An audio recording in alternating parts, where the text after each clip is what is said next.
everyone, welcome back to another video. As you can probably tell by the title, this video is going to be all about journaling, where to start, what to do, where to get inspiration, what do you need, and everything I want to share with you all about starting a reading journal. So after sharing some of my reading journal recently on previous videos, I've had quite a few people say how much it's inspiring them to start their own reading journal, but they have no idea where to start. And some of you have actually requested a video from me to share how or where to start when it comes to starting a reading journal. So here I am, providing, and I just want to say thank you because it means a lot to me and it just shows that you're enjoying this type of content from me, and that really makes me happy. I just want to say, when it comes to reading journals, I am no expert. I only started this one this year, and yeah, I started a reading journal after being inspired by other creators as well. Journaling is all personal preference. I've always had a personal journal of some sort, whether it's a plain dotted journal. I've also had structured ones from Papier, so these are more wellness ones. Structured journals are really helpful if you need help, if you need that bit of guidance. I've also bought a digital journal before as well. So it's safe to say I have tried quite a few different types of journals, especially when it comes to personal journals. But I must admit, out of all of those options, the plain dotted journal is my favourite. Structured ones are great, especially for people who like a bit of structure, who like tracking statistics especially, but plain journals are my go-to. I don't feel limited, I don't feel restricted, and I can fill it with what I want. And that's the message I would like to convey in this video. There is no right or wrong when it comes to journaling, especially when it comes to being creative. Your reading journal is most importantly for you. It's your space to do with what you want. It's your space to fill it with what you want to track. And eventually it will just take on its own look that's natural to you. I know when it comes to reading journals, everyone's looks aesthetic, it looks perfect, but it really does not need to look perfect. If the first few pages or even the first half of your reading journal is messy and not perfect and you're not exactly happy with it, that's okay. And once you've got your first few reading journals completed, it'll be so nice to go back to your first journal and look at how far you've come, how your style's changed, and you'll just naturally start figuring out what's right for you. In this video, I'm going to cover quite a few different things, from tips and tricks, where to start, what to do first, what do you need, how to start your reading journal, or what should your first page or few pages be, and as highly requested, how to create a book aesthetic collage and a review spread, because I've been sharing a lot of those recently and everyone wants to know how I make them. So that will also be included in this video. And also this video, like all of my videos on YouTube, will include chapters. So you can quite easily skip to certain parts of this video that you want to get to. And yeah, I just really hope you enjoy this video. I hope it helps. I'd love any feedback that you want to give me, or if you have any questions, please pop them in the comment section of this video. And yeah, let's get into it. So if you're someone who has no idea where to start, what should you do first? I would say most importantly, to get inspired. As a creative and art student, from experience, I can honestly say getting inspiration is super important, and it just helps to get all of those creative juices flowing. So look on Instagram and search for reading journal spreads, or you can also look on YouTube at journal flip throughs, which is something that I did, and a creator I love watching their videos of their reading journal content is Katie is Reading. I think her journals are beautiful, and yeah, I just love checking out other people's journals. But I would like to say my ultimate best friend when it comes to inspiration is Pinterest. I don't know about any of you, but I love that app and I'm on it daily pinning things. I think it's awesome and it's such a great place to go to if you need inspiration. But once you start using Pinterest, I don't think there is gonna ever be a day where I can imagine myself not using it. So this is my personal Pinterest, and your home screen, this home page, is everything that I look at. So as you start searching things on Pinterest, your explore page and your home page will just naturally become a collection of images that is specific to what you're searching. So if you click on your profile, this will basically take you to your board section. So these are all my boards that I've currently got in Pinterest. So just type into Pinterest, it could be reading journal ideas and layouts, it'll just come up with suggestions for you as well. So as you can see already, there are so many different ways and things that you can track. A lot of people have trackers, little library drawings where you can fill in your books as you go throughout the year. Once you see things that you like the look of, you can press on save, and that'll just save it to your general Pinterest boards, pins that you've saved. Or what you can do is you can add, or you can create a board specifically for your reading journal inspiration. And that will create your reading journal board where you can have everything in one place. And already, if you scroll down to the bottom here, you can find some more ideas for this board. And then straight away, you can just go in and you can click on this pin icon and it'll just automatically add it to that board. So using Pinterest is my bread and butter when it comes to looking for inspiration, and it's one of my favorite apps of all time, and it's just a great place to start when it comes to looking for ideas. So we've found our inspiration, we've got an idea of things that we want to do in our journal. The next thing is, what do you need when it comes to starting a reading journal? Obviously, first and foremost, you need a journal. I get most of my supplies from Amazon because I just love Amazon. I love how convenient it is.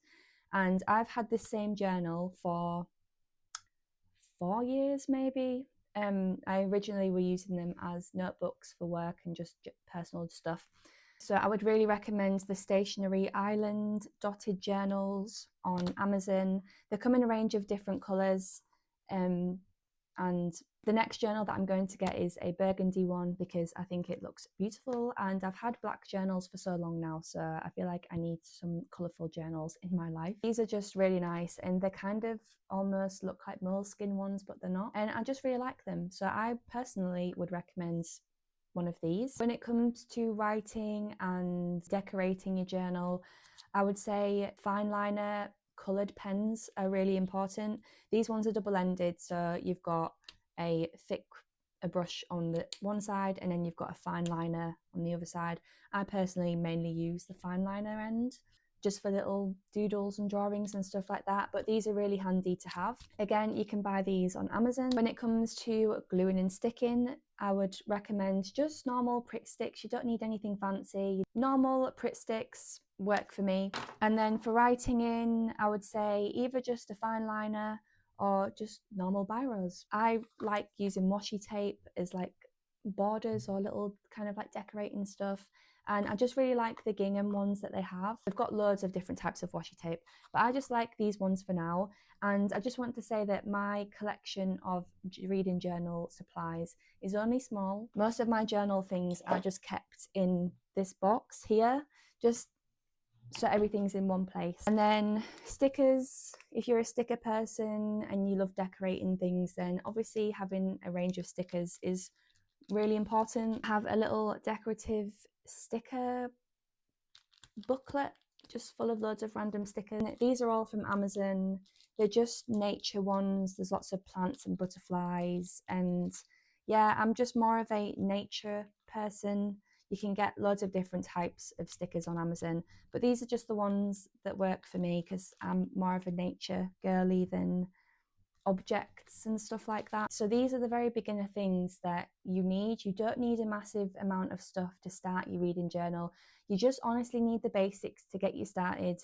Your fine liner pens if you want to do that sort of thing, washi tape again if you want to add those sorts of things, stickers, fine liner pens, normal pens, and yeah, if you are someone who wants to do collaging, obviously having a printer would be really important to have to be able to print things out when it comes to book review spreads and all of that sort of thing. Yeah, these are all the main things that I believe you need as a beginner, as I am.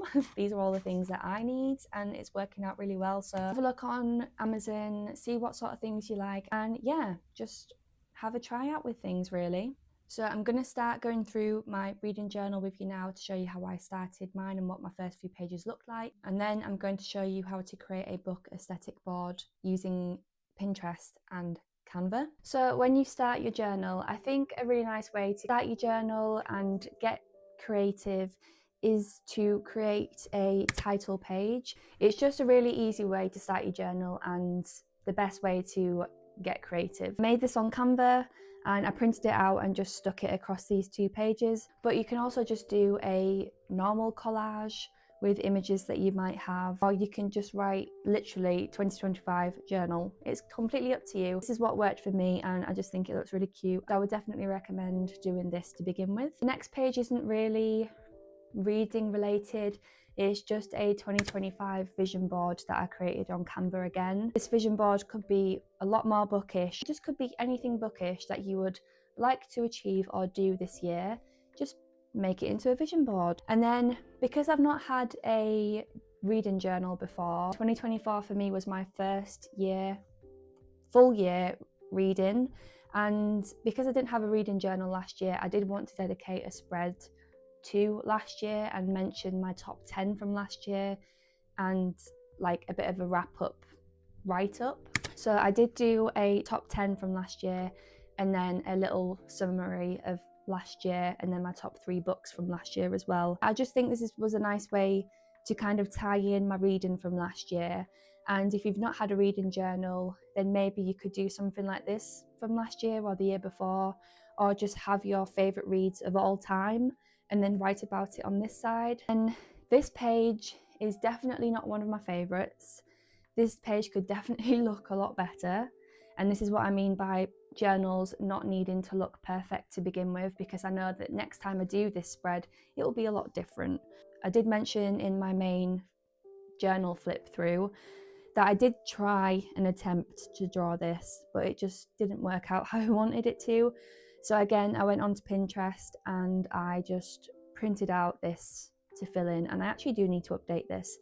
But a lot of people have a library at the start of their journal, and if you are someone who reads over 100 books a year, then you could definitely do this across 2 pages. And you'll also be able to find lots of stuff like this on Pinterest anyway, but a lot of people have a library like this, and it's just a nice way to fill in as you go along throughout the year and just write the title of the book on the spine and then colour it in. Some people do colour code them to Kindles, audiobooks and ARCs and like paperbacks and stuff, but I honestly am very low maintenance. I will just colour in them in how I see fit. And then you could also maybe have something like this, which is a series tracker. You could have this as a separate spread of series that you've completed and then series that you're in the middle of, like this. This is also a spread that you could definitely do, and it's pretty easy, as you can see, to make. This is favourite books of every month, so add your favourite book throughout the year, and then it's just really nice to look back on and see what your favourite book of the month was. So yeah, I think having a spread like this is really easy to do and is also something you can include at the start of your journal as well. I would maybe recommend also having a priority reads TBR spread. So if there's definitely books on your physical TBR that you have at home that you want to read this year, or releases, then you could make a spread like this, and then you can just highlight them as you read them. So this is another idea of something that you could do. And then this was my first monthly reads spreads, but as you can see, it's very busy, it's quite messy, and it is quite different to how they look at the moment. This is my most recent one, and you can already see how I've refined the way that it looks, especially my February one as well. This again was really messy, and as you can see, my March and April one is a lot more put together, so to speak. I do think this April one is my favourite, but yeah, this has kind of got most of my personality onto it because it's my birthday month. So having a monthly spread of all the books that you've read is definitely something you could do as well. After I've done these spreads, I then create a spread for my favourite book of the month. So for example, this one I did for Song of Achilles. So because that was my favourite book of March, I've then dedicated a spread to it, just as a little act of love and appreciation, and gives me a bit of closure and creativity closure to get all my thoughts and feelings out and onto paper to then move on to the next book. Again, these were all the books that I read in February. I picked out The Night and the Moth as my favourite read, and then I did a spread for The Night and the Moth. And then Because we got to the end of Q1 recently, I've then done a Q1 stats. So these were all the books I've read so far at the end of March. And then here are just a tiny stats section because I don't like to track numbers that much. And then just a little summary of my reading so far and then what my favourite book was. Then the most recent page that I've done so far is my Cersei spreads that everyone seemed to love on my Instagram, and this is what has inspired a lot of people to ask me how I create something like this. In a second, I'm going to show you how to create a collage like this using Pinterest and Canva. When it comes to this write-up, this is literally my review of the book. So this is the review that I will basically put on Goodreads and across my socials. Because this is my journal and a bit more of a personal review, I will sort of go into this and add things, remove things, that sort of thing. This is pretty much my review write-up that generally goes on Goodreads and Instagram. So as highly requested, I'm going to do a step-by-step of how I put this together. So to be able to create the collage for the book that you're wanting to make a collage for is the images. So I just typed in Cersei collage, and then Pinterest will bring up all of these different collages that other people have made. So what you'll need to do is just have a look at each collage and see what it includes, and if it's got images that you want to include in yours, just click on it. All the images should do a little bounce, and then when you hover over the image, it should highlight each individual image. So what you're going to do is click on one, and then it brings up all of the images, all of the separate images that this person has included in this collage. So once you've found an image that you like, just download the image. So if you've got a folder, I would recommend having a folder for this, just so it's easier for you to find it on your laptop or whatever device you're using. I've already have this one, so I'm just going to cancel that. But make sure it's downloaded into a folder that is specific for the book that you're doing. And then you'll end up having a full folder full of images that you can then use. The next thing is to make the collage. So we've got all the images ready. We now need to put the collage together. So you can use Procreate if you have an iPad. If you're familiar and know how to use Photoshop, you can use Photoshop. But I love to use Canva because I use it for work and personal stuff. So I make all of my collages in Canva. So we're just going to open Canva. I have my own projects for all of these. And then what I've done is I've just sized it to the size of Instagram posts for Instagram. Because I end up posting these on Instagram, so I've just sized it to the size of Instagram posts, the more vertical posts than the square ones. And then what you need to do is upload all of your images from the folder. So you just go into whichever folder you've got and upload them into Canva. And then I'm going to show you how I put it all together. So the first thing that you need to do when you're making a collage is we need to start building a background. The main thing that I do when I create a collage is I want to create a collage of everything that I pictured, that I imagined, the vibe of the book, the location of the book. I just want to bring the book to life in visual form. So because of the story of Cersei, and this is no spoilers by the way, Cersei and the majority of her story is based on the islands that she's exiled to. So I wanted to have a lot of island elements in there. She's a witch, so a lot of herbs and plants and the ocean and all of those sorts of things, cloud elements. And I think this worked really well for Cersei. So I'm just going to take these larger images from the background so you can see how I would build that up. So I'm just going to copy and paste those in here.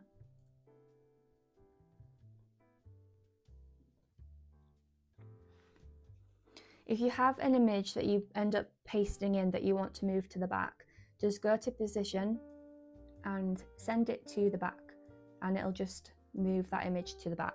So this is how my background looked before I started adding more elements. So we've got the background done, but I'm not going to copy this exactly because I can't see it. So we're just going to do a different version, but with the same background and taking images from this side. The last thing that I do is add the book.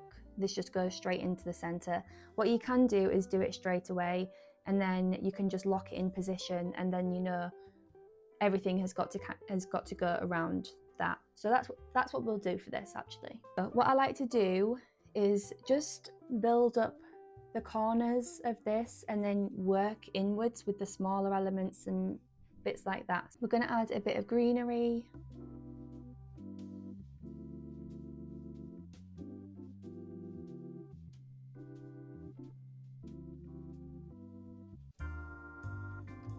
Another thing to point out is that I like my collages to look seamless.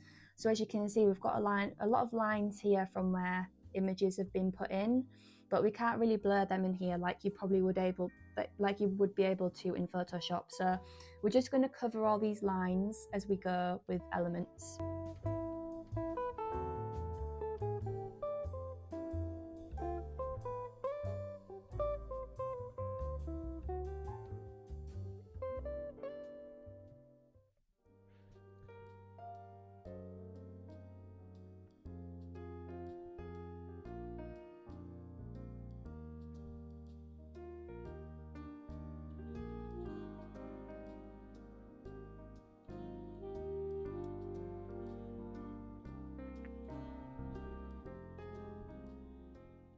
So a lot of the time it is just looking at where things fit nicely. It's also important to have things different sizes as well to create a bit of depth.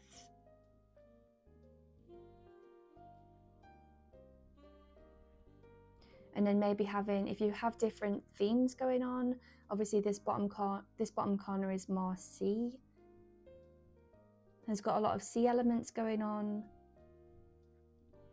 So it's just looking at the page and where things fit nicely and make sense and look aesthetic, because the whole point of these collages are to look aesthetic. This could maybe go up here because it's a nice bit of clouds going on, and again just move it backwards if you don't want it to go right to the back. And it's just being mindful of where you're putting things really. But there's no right or wrong with these collages again, because they're just collages. They're what you imagine the book to be like.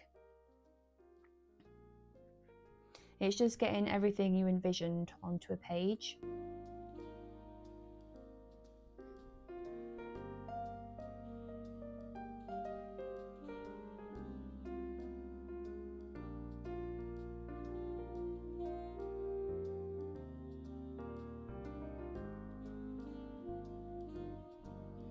If an image is added on with a black background, just click on background remover and it will just remove that horrible black background. So the aim of the game with these collages are just to keep adding, The busier, the better really.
And there we are, that is how I create these collages. Go into Pinterest, download all of the images that I really like and want to include, put them all into a folder, upload them into Canva and just layer on layer on layer.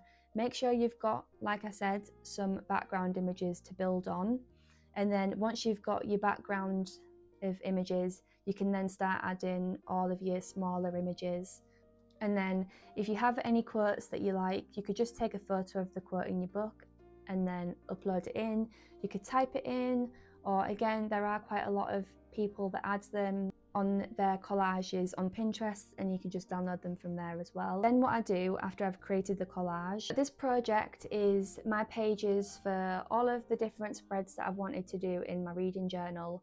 So the pages are set to A5 dimensions. I put a little line right in the middle just to split up so I can start visualizing my spreads. Then what I'll do, if I have a book aesthetic collage that I want to include on a spread, I will copy and paste this entire collage and paste it into here on one side. The reason why I don't download it and then re-upload it is because the dimensions of this image is the dimensions for image uploads onto Instagram. So if I was to download this and then add it to my reading journal, it would probably be quite pixelated. So I just copy and paste this once it's in the composition that I like, paste it into one side of this page. As you can see, I've got one side for the book aesthetic collage, and then this side is free. So this side has got the book collage on, this side has got my review. What I'm going to do now is I'm going to add all of these images onto this side, because these are the bits that I want to cut out and stick onto and make my own collage. So I had that painting in the corner, the very iconic image of Cersei. And when you're adding these onto this side, by the way, just be mindful of how big they are, because this is obviously going to be printed out. So you just need to make sure that you can layer them nicely, because if they are really big images and you're printing them out, they're not going to look very nice like that. So you should have smaller ones. And what you can do is you can just add them like this, just so you can see what they look like as a collage and if it'll work properly. So you have a rough idea of where they're going to go on the page once you've printed them out, and then just move them into their own space after you've visualized, just so then you can print them out properly and collage them like that. And then you can just fill this page up with as much or as little as you want. I try and fill it up with as much as possible because it's just a better usage of paper, really. So once I'm happy with this, once it's full of everything that I want to include, I'll download that, print it out, and then it's time to put it all together in my reading journal. And then once everything is cut up, so you can see on one side I've got the collage that I created, and then on this side are all the images that I cut out and made my own little collage, added some stickers on, then wrote my review. That's how I make these spreads from start to finish. If you want to see how I make this from start to finish, this is included on my most previous YouTube video. So I've got it time-lapsed and sped up in certain places and things like that. So you can watch how I put this all together if you do want to do that, but I've already made it. So this is the finished product of all of those steps and how it's come together. So these are how I do my book reviews for my favourite book that I pick out each month. Then I've got a different type of spreads that I do when it comes to series that I've finished and completed and just want to dedicate a spread to. This will take more of this sort of look. So I've got the Belladonna trilogy, and then I've also got the Crimson Moth. So these are how I generally do series reviews when I've completed them and want to talk about them. So I hope this video has been helpful. This is what I do with my journal. This is how I started my journal, and this is what's working for me. And I also hope that my little tutorial of how to make the book aesthetic collage and the review spread in total, I hope that's helped as well. And if you want to see how I put my Cersei spread together, that is in my latest YouTube video where I did my first reading vlog. And you'll also see how I put together the Q1 stats spread as well. That's included in that video. So monthly, when I do my hopefuls selection of books, whether I stick to them or not, that is a different matter. I'm now going to be including setting up my monthly spreads. So in my April hopefuls, you'll see how I put this one together, and my reading vlogs will also include journaling as well. But yeah, I really hope this video has been helpful. It's been really nice to share how I put my journal together and all of my little personal tips and tricks and what's working for me. And I really hope you are feeling inspired to start your own reading journal, because I just think it's so important in this incredibly digital world at the moment where we're all on our phones all the time. We're always writing up digital reviews. I think it's so important to be creative still and still have a physical creative place to come to and just get off our screens for a bit and be creative in a reading journal. I hope you've enjoyed this video. If you have any questions, please put them in the comment section of the video and I will be sure to get back to you all. I hope you're all having a lovely afternoon or evening wherever you are, and I'll see you in the next video.